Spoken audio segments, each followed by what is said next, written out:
नमस्कार। खबरों के इस बुलेटिन में तुहाडा स्वागत है। मैं हाँ जसप्रीत सिंह। पहला पेश ने चोणवीआं खबरां।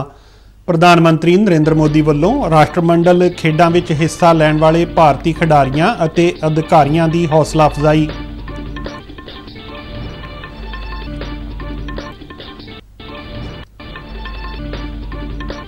सरकार ने कहा कि रूस यूक्रेन टकरा कच्चे तेल दीयां वध रहीआं कीमतां अते कमज़ोर विश्व माली हालात डॉलर के मुकाबले रुपए के कमज़ोर होने के कारण।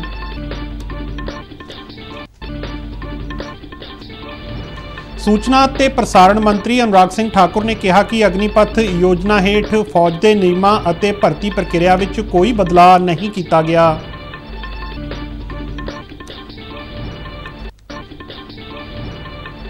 पंजाब विच 1 अगस्त तो सारे यात्री वाहनों विच लगेगा vehicle location tracking device system. Jalandhar समेत पंजाब के ਵੱਖ-ਵੱਖ शहरों विच अज सवेर तो पै रहे हल्के अते दरमियाने मींह नाल मौसम होया खुशगवार। ते हुण खबरां विस्तार नाल। प्रधानमंत्री नरेंद्र मोदी बर्मिंघम विच होण वालियां राष्ट्रमंडल खेडां 'च हिस्सा लैण वाले भारती खिडारियां ते अधिकारियों की हौसला अफजाई कर रहे ने। वीडियो कॉन्फ्रेंसिंग राहीं प्रधानमंत्री ने खिडारियों के नाल उन्हां दे कोचां नूं भी खेडां दौरान अपना चंगेरा प्रदर्शन करन लई उत्साहित किया।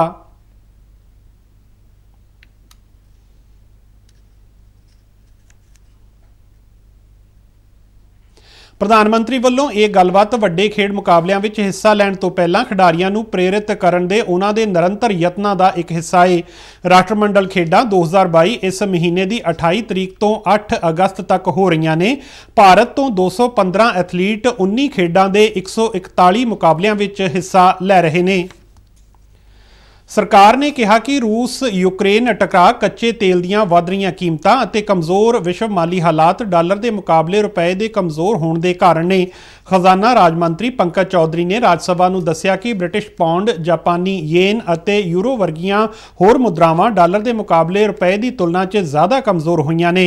रुपए की स्थिति नूं मजबूत करन दे उपावां बारे उन्हां कहा कि रिजर्व बैंक ने हाल ही दे महीनिਆਂ विच ਵਿਆਜ दरां विच वाधा कीता है, जिस नाल देश विच अते प्रवासी भारतीयां च रुपए प्रति खिच वधी है।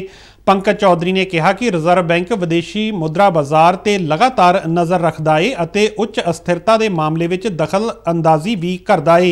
केंद्रीय मंत्री ने कहा कि रुपए का मुल निर्यात मुकाबलेबाजी नूं उत्साहित करता है, जिसका अर्थचारे ते हाँ पक्षी प्रभाव पैंदा है। मुद्रा का मुल घटण नाल दरामद की लागत भी वध जाती है। सरकार ने कहा है कि फसलों की निगरानी लई ड्रोन अते आर्टिफिशियल इंटैलीजेंस तकनीक की वरतों की जा रही है। खेती अते किसान भलाई मंत्री नरेंद्र सिंह तोमर ने लोक सभा विच एक सवाल के लिखती जवाब विच दस्सिया कि ड्रोनां की वरतों, कीटनाशकां अते तरल खादां की वरतों, पानी के खेतरां च मैपिंग, पानी के नमूनिਆਂ की जांच, मैक्रोफाइट के संक्रमण का पता लगाउण की तकनोलॉजी वजों कीता जांदा है। उन्हां कहा कि ड्रोन ਅਤੇ AI तकनोलॉजी की वरतों पशु धन आधारित खेती खासकर उन्हां की स्थिति की निगरानी लई भी की जाती है। उन्हां सदन नूं दस्सिया कि किसानां की आमदन बनाउण लई बहुपक्षी रणनीति अपनाउण ते जोर दिता जा रहा है। इस विच सिंचाई का सुधार, उत्पादन समग्री की प्रभावी वरतों, वाढी तो बाद के नुकसान विच कमी, खेती उत्पादों के मंडीकरण विच सुधार वर्गे उपराले शामिल ने। सरकार ने कौमी युवा नीति का नवा खरड़ा तैयार करके जनतक सलाह मशवरे लिए पेश किया है। युवा मामलों ते खेडां बारे मंत्री अनुराग सिंह ठाकुर ने लोक सभा विच एक सवाल के लिखती जवाब विच कहा कि सरकार ने मौजूदा कौमी युवा नीति 2014 की समीक्षा करन तो बाद एक नवा खरड़ा कौमी युवा नीति NYP तैयार किया है। उन्होंने कहा कि मिले सुझावां, टिप्पणियां अते हितधारकां नाल सलाह मशवरे मगरों तैयार की गई इस नीति नूं अंतिम रूप दिता जाएगा। अनुराग सिंह ठाकुर ने कहा कि NYP ਦੇ ਮਸੌਦੇ ਵਿੱਚ युवा विकास ਲਈ 10 ਸਾਲ ਦੀ ਮਿਆਦ ਦੀ ਕਲਪਨਾ ਕੀਤੀ ਗਈ ਹੈ। ਇਸ ਨੂੰ 2030 ਤੱਕ ਹਾਸਲ ਕਰਨ ਦਾ ਟੀਚਾ ਰੱਖਿਆ ਗਿਆ ਹੈ। ਉਹਨਾਂ ਕਿਹਾ ਕਿ ਇਹ ਟਿਕਾਊ ਵਿਕਾਸ ਟੀਚਿਆਂ ਨਾਲ ਜੁੜੀ ਹੋਈ ਹੈ ਅਤੇ ਭਾਰਤ ਨੂੰ ਅੱਗੇ ਲੈ ਕੇ ਜਾਣ ਲਈ ਨੌਜਵਾਨਾਂ ਦੀ ਸਮਰੱਥਾ ਨੂੰ ਵਰਤਣ ਤੇ ਕੇਂਦਰਿਤ ਹੈ। ਕੇਂਦਰੀ ਮੰਤਰੀ ਨੇ ਕਿਹਾ ਕਿ ਇਹ ਨੀਤੀ 5 ਤਰਜੀਹੀ ਖੇਤਰਾਂ ਵਿੱਚ ਨੌਜਵਾਨਾਂ ਦੇ ਵਿਕਾਸ ਨੂੰ ਉਤਸ਼ਾਹਿਤ ਕਰੇਗੀ। ਇਹ ਖੇਤਰ ਨੇ ਸਿੱਖਿਆ, ਰੋਜ਼ਗਾਰ ਅਤੇ ਉਦਮਤਾ, युवा अगवाई अते विकास, सेहत, फिटनेस, खेडां अते समाजिक न्याय। झूठ के नए आयाम स्थापित करते हैं। सच्चाई ना जानते हुए युवाओं को गुमराह करने का काम इन्होंने किया, आग लगाने का काम इन्होंने पहले किया, और ये वही लोग हैं जिन्होंने पहले भी प्रशंसन सर्जिकल स्ट्राइक पर भी खड़े किए थे। कोई बदलाव नहीं है। जो जानकारी पहले प्राप्त की जाती थी वही जानकारी अब भी प्राप्त की जाती है। और ਕੇਂਦਰ ਸਰਕਾਰ ਨੇ ਤਿੰਨੋਂ ਫੌਜਾਂ ਵਿੱਚ ਅਗਨੀਪਥ ਯੋਜਨਾ ਤਹਿਤ ਅਗਨੀਵੀਰਾਂ ਦੀ ਭਰਤੀ ਦਾ ਐਲਾਨ ਕੀਤਾ ਹੈ। ਇਸ ਭਰਤੀ ਨੂੰ ਲੈ ਕੇ ਨੌਜਵਾਨਾਂ ਵਿੱਚ ਉਤਸ਼ਾਹ ਹੈ।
ਪੰਜਾਬ ਵਿੱਚ ਸਾਰੇ ਵਾਹਨਾਂ ਦੀ ਅਸਰਦਾਰ ਢੰਗ ਨਾਲ ਨਿਗਰਾਨੀ ਦੇ ਮੱਦੇਨਜ਼ਰ ਸਰਕਾਰ ਵੱਲੋਂ 1 ਅਗਸਤ ਤੋਂ ਸਾਰੇ ਯਾਤਰੀ ਸੇਵਾ ਵਾਹਨਾਂ ਜਿਵੇਂ ਬੱਸਾਂ, ਮਿੰਨੀ ਬੱਸਾਂ ਅਤੇ ਟੈਕਸੀਆਂ ਵਿੱਚ vehicle location tracking device system ਸ਼ੁਰੂ ਕੀਤਾ ਜਾਵੇਗਾ। ਇਸ ਤੋਂ ਇਲਾਵਾ ਸੂਬਾ ਸਰਕਾਰ ਨੇ 1 ਬੱਸ 1 ਪਰਮਿਟ ਨੂੰ ਵਾਹਨ ਪੋਰਟਲ ਨਾਲ ਜੋੜਨ ਦਾ ਫੈਸਲਾ ਵੀ ਲਿਆ ਹੈ।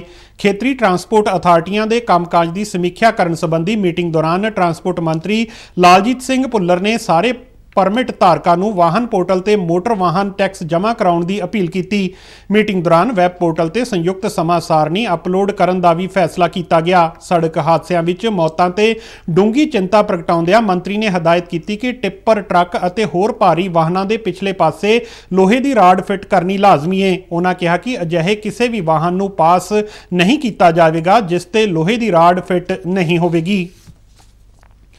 ਜਲੰਧਰ ਦੇ ਡਿਪਟੀ ਕਮਿਸ਼ਨਰ ਜਸਪ੍ਰੀਤ ਸਿੰਘ ਨੇ ਉਹਨਾਂ ਕਿਸਾਨਾਂ ਨੂੰ ਜਿਨ੍ਹਾਂ ਦੀਆਂ ਜ਼ਮੀਨਾਂ ਅੰਮ੍ਰਿਤਸਰ ਬਠਿੰਡਾ ਜਾਮਨਗਰ ਐਕਸਪ੍ਰੈਸ ਵੇ ਵਿੱਚ ਆਉਂਦੀਆਂ ਨੇ ਨੂੰ ਅਪੀਲ ਕੀਤੀ ਕਿ ਉਹ ਜਲਦ ਆਪਣੀਆਂ ਜ਼ਮੀਨਾਂ ਸੰਬੰਧਿਤ ਅਥਾਰਟੀ ਦੇ ਸਪੁਰਦ ਕਰਨ ਤਾਂ ਜੋ ਇਸ ਵਕਾਰੀ ਪ੍ਰੋਜੈਕਟ ਤੇ ਕੰਮ ਸ਼ੁਰੂ ਹੋ ਸਕੇ। ਜ਼ਿਲ੍ਹਾ ਪ੍ਰਸ਼ਾਸਕੀ ਕੰਪਲੈਕਸ ਵਿਖੇ ਕਿਸਾਨ ਜਥੇਬੰਦੀਆਂ ਦੇ ਨੁਮਾਇੰਦਿਆਂ, ਰੋਡ ਸੰਘਰਸ਼ ਕਮੇਟੀ ਅਤੇ ਕਿਸਾਨ ਮਜ਼ਦੂਰ ਸੰਘਰਸ਼ ਕਮੇਟੀ ਦੇ ਮੈਂਬਰਾਂ ਨਾਲ ਐਕਸਪ੍ਰੈਸ ਵੇ ਸੰਬੰਧੀ ਵਿਚਾਰ ਵਟਾਂਦਰਾ ਕਰਦਿਆਂ ਡਿਪਟੀ ਕਮਿਸ਼ਨਰ ਨੇ ਕਿਹਾ ਕਿ ਜਿੰਨੀ ਛੇਤੀ ਕਿਸਾਨਾਂ ਵੱਲੋਂ प्रोजेक्ट लई लोड़ींदियां जमीनां सपुर्द कीतियां जाणगियां उन्नी जल्दी बनदियां अदायगियां भी अमल विच लिआंदियां जाणगियां। उन्होंने कहा कि जिला प्रशासन ਵੱਲੋਂ किसानां दे हितां दी हर पक्षों राखी करदियां उन्हां दीयां मंगां नूं भी गौर नाल विचार के ढुकवां हल यकीनी बनाया जावेगा। एशियन खेडां ਦੀਆਂ ਨਵੀਆਂ ਤਰੀਕਾਂ ਦਾ ਐਲਾਨ ਕਰ ਦਿੱਤਾ ਗਿਆ ਹੈ। ਇਹ ਖੇਡਾਂ ਅਗਲੇ ਸਾਲ 23 ਸਤੰਬਰ ਤੋਂ 8 ਅਕਤੂਬਰ ਦਰਮਿਆਨ ਆਯੋਜਿਤ ਕੀਤੀਆਂ ਜਾਣਗੀਆਂ। ਇਹ ਖੇਡਾਂ ਚੀਨ ਦੇ ਹਾਂਗਯੂ ਵਿੱਚ ਆਯੋਜਿਤ ਕੀਤੀਆਂ ਜਾਣਗੀਆਂ। ਜਲੰਧਰ ਸਮੇਤ ਪੰਜਾਬ ਦੇ ਵੱਖ-ਵੱਖ ਹਿੱਸਿਆਂ ਵਿੱਚ ਅੱਜ ਸਵੇਰ ਤੋਂ ਹਲਕੇ ਤੋਂ ਦਰਮਿਆਨਾ ਮੀਂਹ ਪੈਣ ਨਾਲ ਸੂਬੇ ਦੇ ਲੋਕਾਂ ਨੂੰ ਹੁਮਸ ਭਰੀ ਗਰਮੀ ਤੋਂ ਕੁਝ ਰਾਹਤ ਮਹਿਸੂਸ ਹੋਈ ਹੈ। ਮੀਂਹ ਦੇ ਚੱਲਦਿਆਂ ਸਵੇਰੇ ਛੇਤੀ ਕੰਮ ਤੇ ਜਾਣ ਵਾਲੇ ਲੋਕਾਂ ਨੂੰ ਕੁਝ ਮੁਸ਼ਕਲਾਂ ਦਾ ਸਾਹਮਣਾ ਵੀ ਕਰਨਾ ਪਿਆ। ਇਸ ਨਾਲ ਅਖਬਾਰਾਂ, ਦੁੱਧ, ਸਬਜ਼ੀਆਂ ਸਪਲਾਈ ਕਰਨ ਵਾਲਿਆਂ ਅਤੇ ਸਕੂਲੀ ਬੱਚਿਆਂ ਨੂੰ ਕੁਝ ਮੁਸ਼ਕਲਾਂ ਦਾ ਸਾਹਮਣਾ ਵੀ ਕਰਨਾ ਪਿਆ ਹੈ। ਚੰਡੀਗੜ੍ਹ ਮੌਸਮ ਵਿਭਾਗ ਨੇ ਅੱਜ ਅਤੇ ਭਲਕੇ ਲਈ ਪਹਿਲਾਂ ਹੀ ਵਰਖਾ ਦੀ ਭਵਿੱਖਬਾਣੀ ਕਰਦਿਆਂ ਔਰੇਂਜ ਅਲਰਟ ਜਾਰੀ ਕੀਤਾ ਹੋਇਆ ਹੈ। इस बारिश नाल किसानां दे चेहरिਆਂ ਤੇ भी रौनक देखण ਨੂੰ मिली है क्यों जो इस नाल झोने दीयां खड़ियां फसलां दी सही ढंग नाल ਸਿੰਜਾਈ ਵਿੱਚ भी मदद मिलेगी। बारिश तो पहलां कुछ इलाकिਆਂ ਵਿੱਚ ਚੱਲੀਆਂ तेज़ हवावां नाल सड़कां कंढे लगे दरख्तां दे कुछ हिस्से टुट के डिग गए जिस नाल सड़की आवाजाई ਵਿੱਚ आरजी तौर ते विघन पिया। ਇਸ ਦੌਰਾਨ ਜੰਮੂ ਸ਼੍ਰੀਨਗਰ ਰਾਸ਼ਟਰੀ ਮਾਰਗ ਤੇ ਰਾਮਬਨ ਖੇਤਰ ਵਿੱਚ ਭਾਰੀ ਬਾਰਿਸ਼ ਅਤੇ ਢਿੱਗਾਂ ਡਿੱਗਣ ਕਾਰਨ ਕਸ਼ਮੀਰ ਵਾਦੀ ਨੂੰ ਦੇਸ਼ ਦੇ ਹੋਰਨਾਂ ਹਿੱਸਿਆਂ ਨਾਲ ਜੋੜਨ ਵਾਲੇ NH44 ਤੇ ਆਵਾਜਾਈ ਨੂੰ ਰੋਕ ਦਿੱਤਾ ਗਿਆ ਹੈ। ਖਬਰਾਂ ਦੇ ਬੁਲੇਟਿਨ ਸਾਡੇ ਦਰਸ਼ਕ RNU DDK ਜਲੰਧਰ ਦੇ YouTube ਚੈਨਲ, Facebook ਪੇਜ ਅਤੇ Twitter ਹੈਂਡਲ ਤੇ ਵੀ ਦੇਖ ਸਕਦੇ ਨੇ। ਤੇ ਇਸ ਦੇ ਨਾਲ ਹੀ ਖਬਰਾਂ ਦਾ ਇਹ ਬੁਲੇਟਿਨ ਖਤਮ ਹੁੰਦਾ ਹੈ। ਆਗਿਆ ਦਿਓ, ਨਮਸਕਾਰ।